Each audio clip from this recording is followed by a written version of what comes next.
Olá, seja muito bem-vinda a mais uma leitura comentada aqui no nosso canal. O objetivo dessas nossas leituras, da leitura e dos comentários a essa obra em busca da nova consciência, não é de provar que exista um espírito ou que exista algo depois da morte, mas tão somente mostrar que a nossa consciência é passível de desenvolvimento e de ampliação, algo necessário para que a gente possa viver uma vida mais plena de virtudes, de valores e de sabedoria, que é algo próprio da natureza humana. O nosso capítulo 6, que vamos iniciar daqui a pouco, é precedido, como todos os capítulos anteriores, por um poema, e o poema que precede o capítulo 6 chama-se Hora Essa. Chegou a hora em que a torre, com seus 49 degraus, é franqueada para nós. Chegou a hora em que os portais são amplamente abertos. Chegou a hora em que somos convidados a despedir-nos da vida voltada para a matéria e deixar a consciência nascida da natureza dissolver-se na consciência alma. Tudo está preparado para auxiliar-nos a iniciar nossa jornada. Tudo está pronto para conduzir-nos ao lar. Muito bonito esse texto, e ele nos traz essa ideia de que, inicialmente, né, despertamos nossa consciência, percebemos-nos e identificamos com aquilo que percebemos. Nesse sentido, esse despertar, esse perceber, isso que pensamos que somos, vai gerar uma paixão, e a paixão, como dizem os orientais, gerará o apego, e o apego, por sua vez, gerará a dor. Então, é muito bonito quando o texto diz: somos convidados a despedir-nos da vida voltada para a matéria. Né? Então, a gente está sempre se identificando, está sempre se apaixonando, sempre se apegando a aquilo que é passageiro, a matéria. Né? Então, ao estarmos tão envolvidos, tão apegados, tão apaixonados pelo que é passageiro, pelo que é material, obviamente a gente estará sempre envolvidos por sofrimento. Né? Os orientais dizem que a paixão gera o apego e o apego, por sua vez, gera a dor. Né? Imediatamente, se somos tomados por um desejo de possuir algo, de ter algo, de estabelecer uma relação, né? Como, por exemplo, namorar, casar ou criar uma família, né? Formar uma família, nós, se estivermos voltados para essa vida material, criaremos um apego, criaremos um sentimento de posse e, obviamente, criaremos também o medo de perder essa família, né? Tanto que quando perdemos um familiar, nós sofremos. Então, isso é uma prova de que, sim, os orientais têm razão quando afirmam que a paixão gera o apego gera o sofrimento. Né? Toda vez que possuímos algo, além da satisfação de possuir esse algo, também vem com ela nos traz o medo de perdê-lo. Capítulo 6: Transformar chumbo em ouro do espírito. Não sejas o de hoje, não suspire por ontem, não queiras ser o de amanhã. Faze-te sem limites no tempo. Vê a tua vida em todas as origens, em todas as existências, em todas as mortes, e sabe que serás assim para sempre. Não queiras marcar a tua passagem, ela prossegue. É a passagem que se continua, é a tua eternidade, é a eternidade, és tu. Segundo o tema principal da alquimia, o solve e coagula, ou a separação e a reunião de opostos, Carl Jung concebeu uma relação entre o consciente e o inconsciente marcada por um processo de diferenciação, seguido de um processo de integração dos conteúdos psíquicos, por um distanciamento seguido de reunião pelo destaque de conteúdos psíquicos que conduzem à integridade, pela adoção de uma atitude simbólica em substituição à contínua projeção de si mesmo para o exterior, e o fato de se identificar com todo esse processo.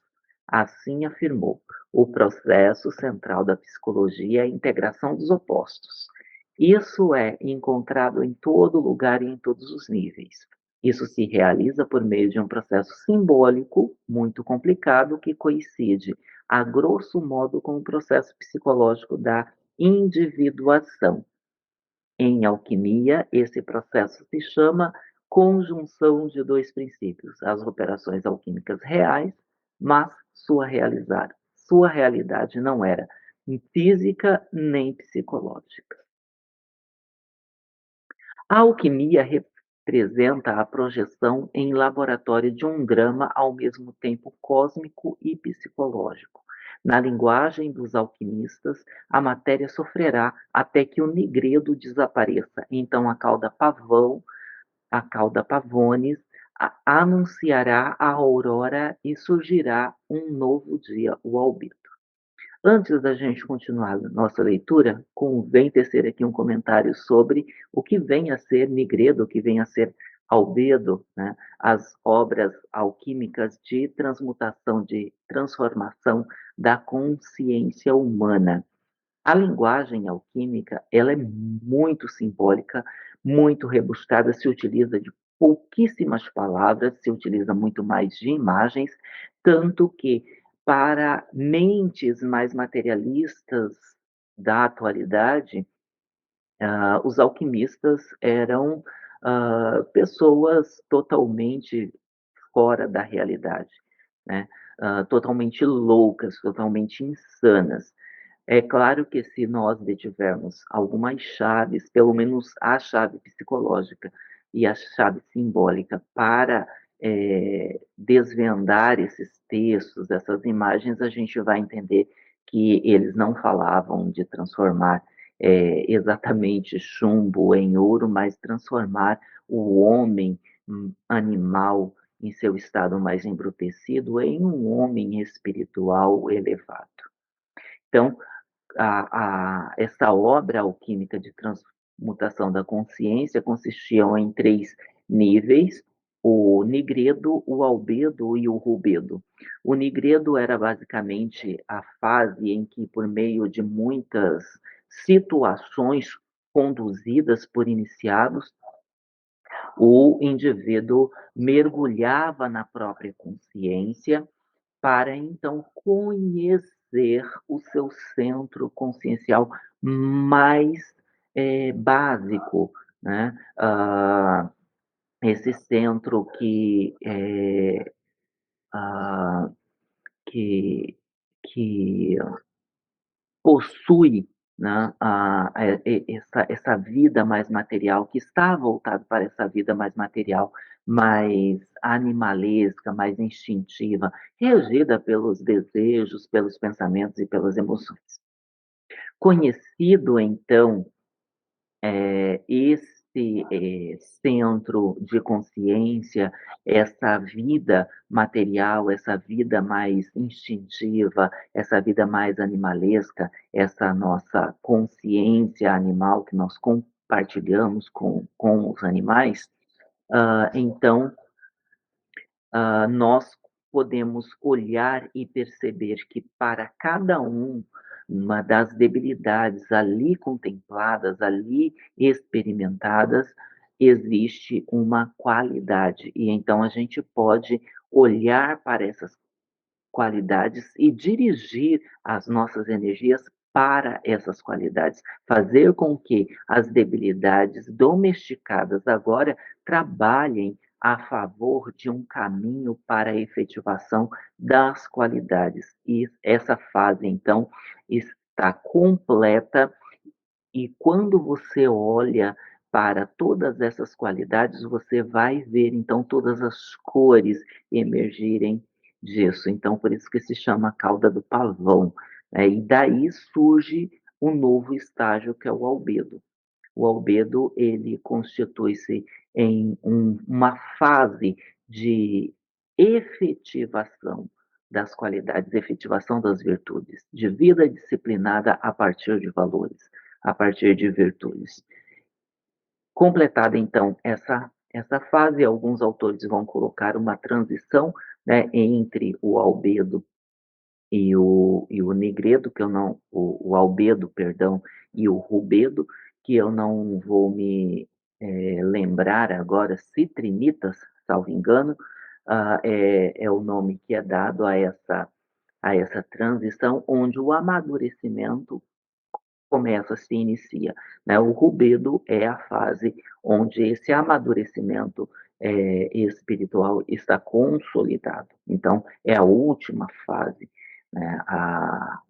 Da, da, da, da, da transmutação da consciência, né? Onde o ser se vê comandado, se vê dominado por essa nova consciência. Então, desapareceu essa consciência que serve à natureza material e domina então a consciência alma. Eu espero que essa minha fala tenha esclarecido um pouco, apesar da minha dificuldade ainda em lidar com tudo isso, em explicar de forma mais didática, um pouco mais clara, essas questões. Na linguagem dos alquimistas, a matéria sofre até que o negredo desaparece. Então, a cauda do pavão anunciará a aurora e surgirá um novo dia, o albedo. Mas, nesse estado de brancura, não existe verdadeira vida. É um estado abstrato ideal. Para infundir-lhe vida, é preciso infundir-lhe o sangue, o rubedo, o vermelho da vida.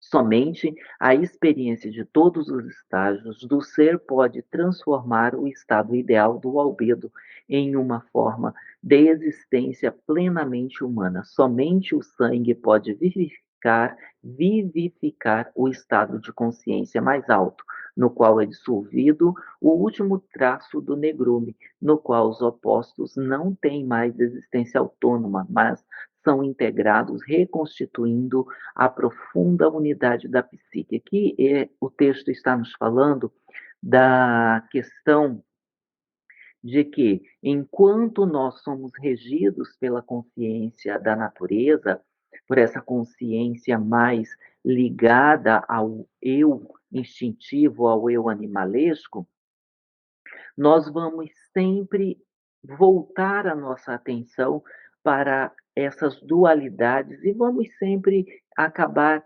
escolhendo um lado, escolhendo viver segundo um dos lados, segundo uma das trincheiras, né?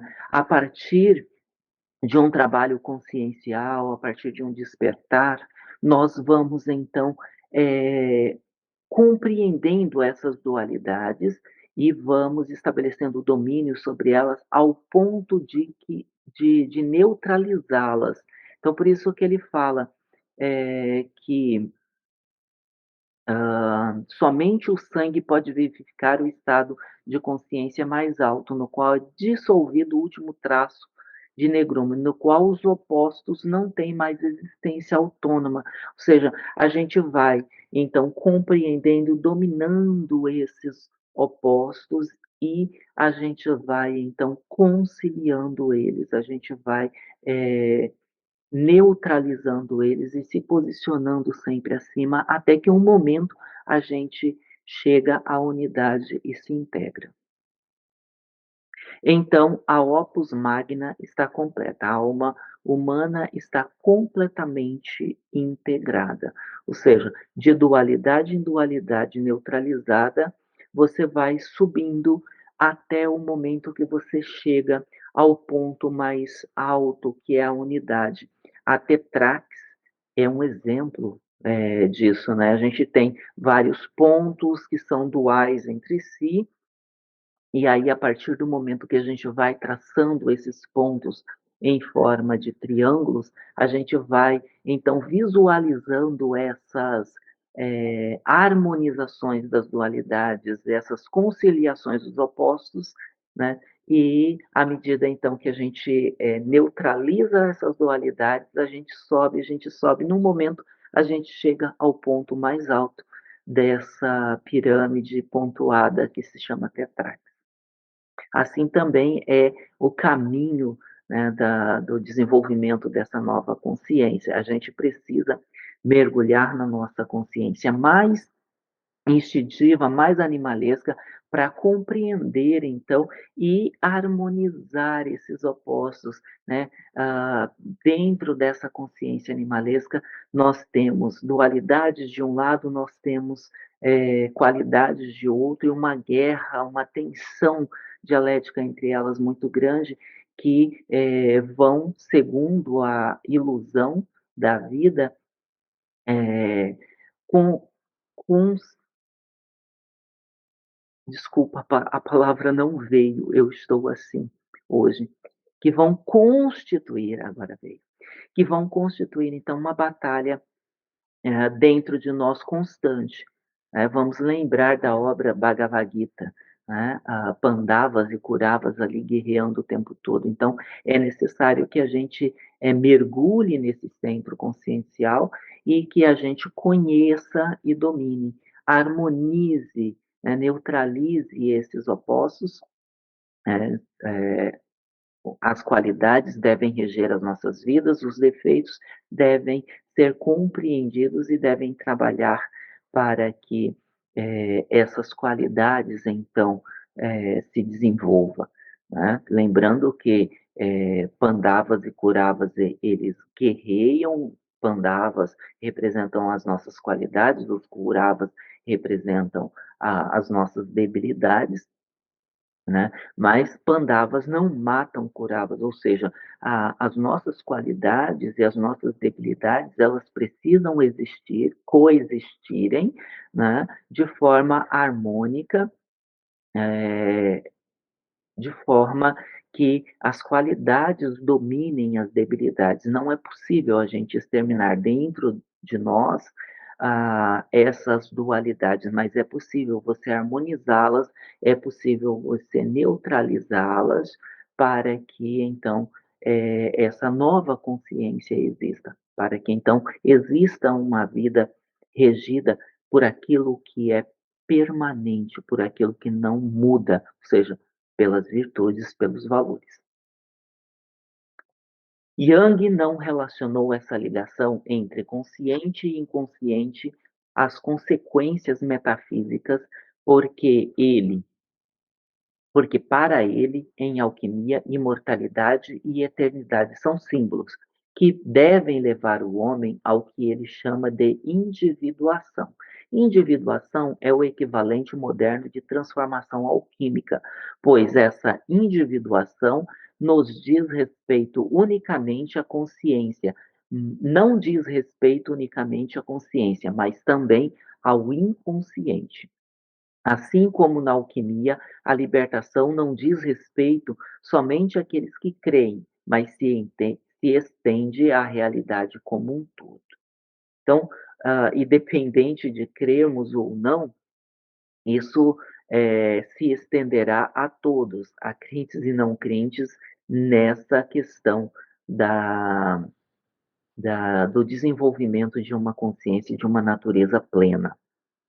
A alquimia foi apresentada por Jan van Rickenborch, um dos fundadores da escola espiritual da Rosa Cruz Áurea, da seguinte maneira: há duas concepções de alquimia. A primeira, errônea, é que ela representa a transmutação dos vis metais em ouro. A segunda, correta, é que ela representa a transformação dos metais espirituais em ouro do espírito. Aquilo que eu disse bem no início, né, ah, muitas pessoas vão entender que os alquimistas falavam de coisas materiais, quando eles utilizavam essa linguagem mais rebuscada, mais simbólica, para falar de coisas, eh, espirituais. Não estou colocando aqui coisas espirituais, eh, na concepção de espírito que a religião ou que comumente nós temos. Espírito, pensamento, consciência, né, essa concepção, filosófica mais antiga. Esse ouro deve livrar-se de tudo o que é inferior para ser sublimado em ouro superior. Ele é o verdadeiro objetivo que cada ser humano deve perseguir, mas ainda nada diz da alquimia dos Rosacruzes. Qual é ela? Trata-se, evidentemente, da rejeição de qualquer impureza. Vivemos na esfera química do mundo material e chegamos ao nível mais baixo, a maior materialização. Este mundo é constituído de elementos, forças minerais e metais, mas ele é trespassado por uma essência espiritual, a força do Cristo, uma força universal e atmosférica que impulsiona tudo à atividade. Ele está falando aqui de energia, dessa energia que nos faz nos mover em direção a algo, que nos faz estar sempre buscando algo para além da nossa própria materialidade. A ação dessa essência espiritual é impulsionar sem descanso a evolução da vida para estabelecer o mundo material em sua pureza original. Todas as escolas de mistério colaboram nessa obra. Atrás de cada processo de despedaçamento e de renovação está a Ordem da Rosa Cruz, que agem em todos os planos. Aqui nós temos uma personificação, né, da escola, é claro, é uma obra que a própria escola faz para que seja lido pelos seus adeptos, não é o nosso caso aqui. Nós estamos lendo a obra para a gente conseguir extrair dela alguns ensinamentos para que nós possamos então voltar a nossa atenção, a nossa consciência, não para a matéria que nos cerca, que é finita, que é passageira, que é ilusória, mas para as virtudes, para os valores, né, para a sabedoria, para aquilo que é permanente, para aquilo que não vai, obviamente, ser tirado de nós. Né? A nossa vida será tirada de nós, né? O nosso corpo será tirado de nós, a morte se ocupará disso, né? A morte e o tempo se ocuparão disso, mas essas virtudes, essas ideias atemporais, né, esses valores atemporais, essa sabedoria, essa capacidade de discernir entre aquilo que é ilusório e aquilo que é real, entre aquilo que vai passar e aquilo que não vai passar, que vai permanecer, jamais poderá ser tirado de nós. Essa é a alquimia dos Rosacruzes. Ela influencia todos os domínios da ciência, da arte e da religião. Para ela, trata-se da renovação da humanidade, a libertação do ouro do espírito. A atividade alquímica dos Rosacruzes opera como um remédio para a cura de toda a humanidade. É essa alquimia apresentada pelos Rosacruzes, clássicos do século XVII, na Alemanha, que é adotada, que é adotada no século XXI pela escola espiritual Rosa Cruz Áurea, visando resolver as contradições existentes em nossas vidas. Esperamos que todos nós possamos alcançar a verdadeira compreensão do sol que coagula, para que, com o auxílio do solvente universal, o Espírito, ingressemos na liberdade interior da nova consciência alma. Esse, portanto, foi o nosso capítulo 6, capítulo bem curtinho, mas com uma mensagem bastante interessante para nós, né? A dissolução da consciência da natureza, essa consciência mais voltada para a vida material, mais voltada para aquilo que é impermanente, para aquilo que é passageiro, para aquilo que vai perecer. Ou seja, é aquela coisa simples que o tempo vai fazer desaparecer.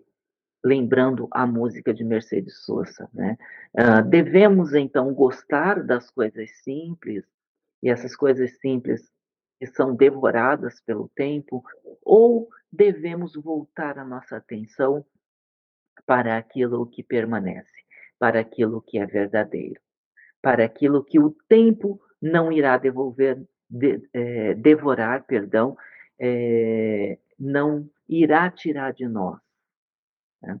É claro que a gente não está falando aqui de negar tudo isso que é passageiro, né. Vamos, já que tomamos como exemplo a família, vamos usar novamente esse exemplo, né. Não estamos aqui afirmando que devemos virar as costas para a nossa família ou deixar de amar, deixar de cuidar, eh, deixar de, apreciar a nossa família, porque ela é passageira.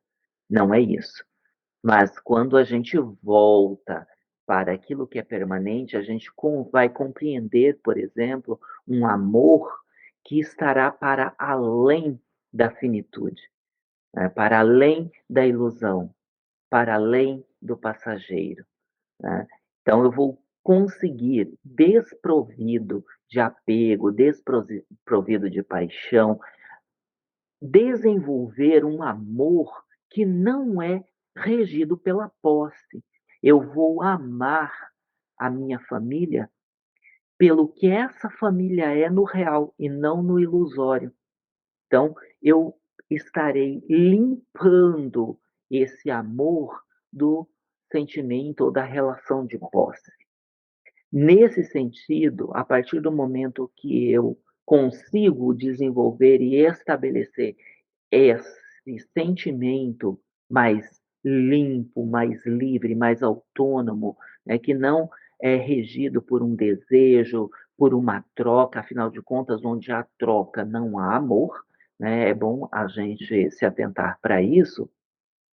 Então, eu consigo não só amar a minha família porque é a minha família, porque pode me trazer algo em troca.